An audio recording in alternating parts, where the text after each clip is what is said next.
मदारी अपना सामान बेचकर झोला उठाकर फरार हो जाता है। प्रधानमंत्री जी भी देश को बेचकर फरार हो जाएंगे। निश्चित तौर पर अब मोदी नहीं, मदारी है, झूठ बोलने की इनको पैदाइशी बीमारी है।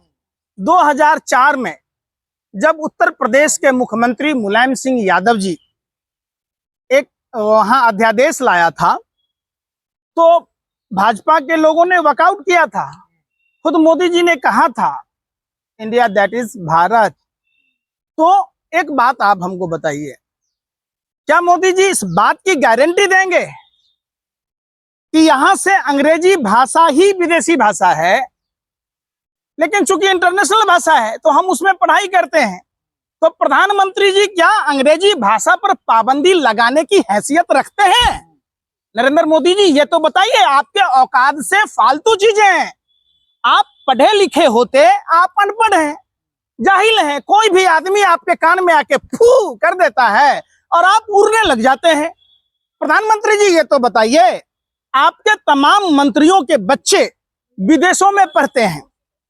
दूसरी बात, प्रधानमंत्री जी पढ़े लिखे होते तो सोच समझ होती, मानसिक दिवालियापन के शिकार हैं। प्रधानमंत्री जी ये तो बताइए कि 9 साल बाद अचानक आपको दौरा क्यों पड़ा?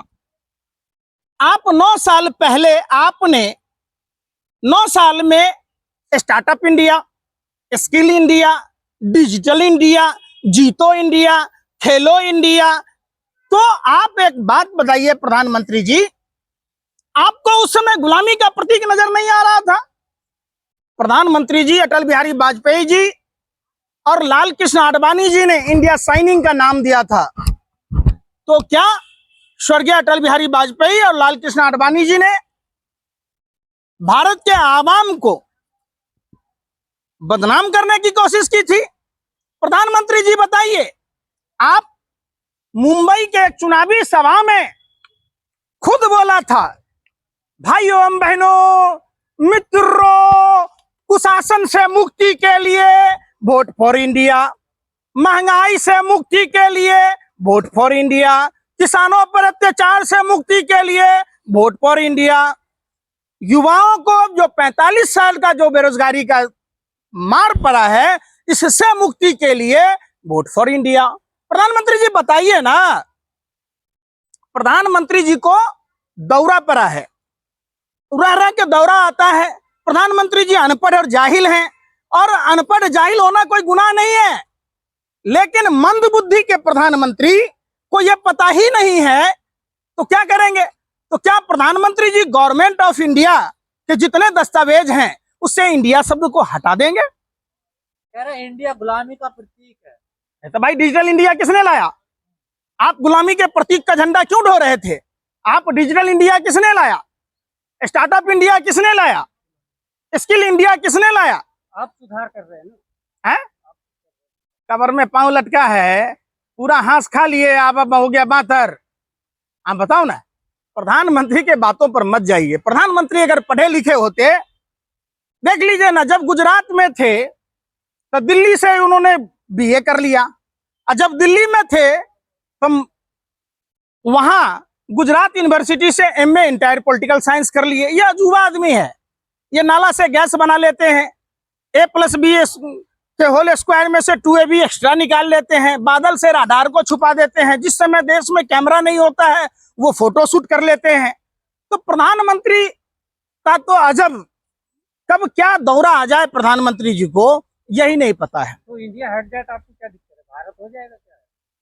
ये हटा के भारत, इंडिया मेरे खून में बसता है, इंडिया भारत के कन-कन में बसता है। भारत और इंडिया में फर्क क्या है बताओ ना आप हमें। सहवाग कह रहे हैं कि इंडिया देखो गुलामी असली, का वर्ड है। अरे भाई सब कहेगा, अभी जितने लोग भाजपा से अर्ज किया है तबाह होकर तबाही नहीं दिखती, ये तो अंधभक्ति है साहब, इसकी कोई दवाई नहीं दिखती। वो लोग हैं जो लोगों को सोचने समझने की शक्तियां नहीं है, गुमराह कर रहे हैं। वीरेंद्र सहवाग तो खुद क्रिकेट खेलते थे, जो इंग्लैंड का है। अरे भाई, रविशंकर जी का बेटा कहाँ पढ़ता है? विदेश में। निशिकांत दुबे का बेटा कहाँ पढ़ता है? विदेश में पढ़ते हैं। स्मृति ईरानी का कहाँ पढ़ता है? विदेश में। तो काहे के लिए विदेशी भाषा पढ़ रहे हो? गुलामी का प्रतीक है, आप देश को गुलाम बनाना चाह रहे हैं। सारे पर जनता का मूर्ख बना रहे हैं क्या देश में? ये मूर्ख बना ही रहे हैं। अब तक 9 सालों से लगातार भारत को मूर्ख बनाते आए हैं। ये बारी है अब जो 2024 का चुनाव है, 2024 का चुनाव हिंदुस्तान के लिए भारत के भाग्य का फैसला करेगा। निश्चित तौर पर आप देखना, कुछ लोग कहते हैं मोदी नहीं तो कौन, जैसे भी आपने कहा, कुछ लोग कहते हैं मोदी नहीं तो कौन, तो बिहार से आवाज उठा है, हिम्मत से लड़ो भाइयों एवं बहनों। बिहार से आवाज उठा है, हिम्मत से लड़ो भाइयों एवं बहनों, पूरा देश साथ है। उपचुनाव में आपने नतीजे देखे। 2024 का चुनाव पूरी भारतीय जनता पार्टी और गोदी मीडिया के लिए काली रात है।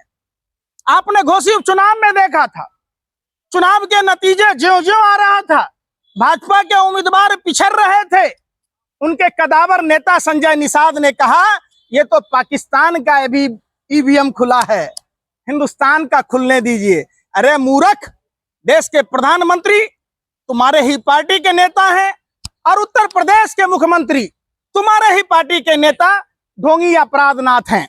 तो आप एक बात बता दीजिए, जब वोट आप चुनाव में हार रहे हैं तो पाकिस्तान का ईवीएम हो गया। ये चुनाव आयोग के मुंह पर करारा तमाचा है। ये करारा तमाचा देश के प्रधानमंत्री के मुंह पर है। ये करारा तमाचा देश के गृह मंत्री, तारी पार गृह मंत्री अमित शाह के मुंह पर है कि वो ईवीएम मशीन पाकिस्तान का कैसे हो गया। इस पर कार्रवाई होनी चाहिए। अगर संजय निषाद के जगह कोई मुस्लिम होता, आप उस पर कार्रवाई करते। संजय निषाद इतना बुज़दिल, कायर, डरपोक सावरकर के नाजायज औलादों ने हमारे देश के ईवीएम को पाकिस्तान का ईवीएम कहा और भाजपा नेताओं का खून नहीं खौला। कितने ही बेशर्म लोग हैं ये कि हर बात में चले ना आवे तो आंगन टेढ़ा है। आप तो ईवीएम पर आरोप नहीं लगाओगे? एक बात बताओ, वीवीपैट नहीं बदलेगा? हैं, ईमानदारी से बताना। आसाम में जहां 70 वोटर रजिस्टर्ड थे, वहां 171 वोट नहीं पड़ा। अरे मैं पूछ रहा हूँ, अरे ईवीएम गायब है या नहीं है? अरे ईवीएम गायब है या नहीं है, मैं पूछता हूँ। आप ईमानदारी से बताना है। आपको नौकरी से नहीं निकाला जाएगा, आप डरो मत। आप स्मृति ईरानी से डरते हो कि नौकरी से निकलवा देगा आपको मालिक को बोल के? शर्म करो। ईवीएम गायब है या नहीं है? आप अगर सच्चे पत्रकार हो तो आप जवाब दो। यही बात पूछा जा रहा। घोसी में जीत गए, वहां तो ईवीएम सही था ना भाई। वहां पब्लिक है, ये सब जानती है। पब्लिक लगातार, हार गया तो वहां पब्लिक। अरे भाई सुन नहीं रहे, हाल जाती है। वहां एक जगह का चुनाव था, फेरा फेरी नहीं कर पाए। आप किस्सों में चुनाव कराते हैं। एक ही दिन में अगर पूरे देश में चुनाव करा दिए जाएं तो भाजपा को कार्यकर्ता नहीं मिलेगा। ये आपको भी पता है कि फूल बरसाने वाला कौन, झंडा टांगने वाला कौन, ये नहीं पता है क्या? क्यों हमसे पूछते हो?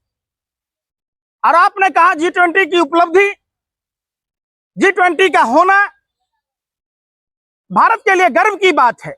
लेकिन एक बात है जो 140 करोड़ भारतीयों के दिल में चुभता है कि आखिर जो बाइडेन प्रोग्राम छोड़कर चले क्यों गए? जो बाइडेन जब यहां प्रेस कॉन्फ्रेंस करना चाहते थे तो प्रधानमंत्री चुप क्यों रहे? उन्होंने सवाल उठाया जाकर दूसरे देशों में। यही तो मैं कह रहा हूं, वियतनाम में जाकर सवाल उठाए। वो कुछ कहना चाह रहे थे, वो पूछना चाह रहे थे कि मीडिया फ्री क्यों नहीं है, यहां नफरत क्यों है, क्यों धर्म के आधार पर नफरत है। वो बहुत कुछ पूछना चाह रहे थे, लेकिन उन्हें बोलने नहीं दिया गया। वो गुस्से में आंख लाल पीला करते हुए वापस अपने देश को चले गए। हिंदुस्तान के जनता के टैक्स के पैसों का आपने पूरे बोर्डिंग होर्डिंग लगा के पूरा प्रचार करके अपनी चेहरा चमका ली।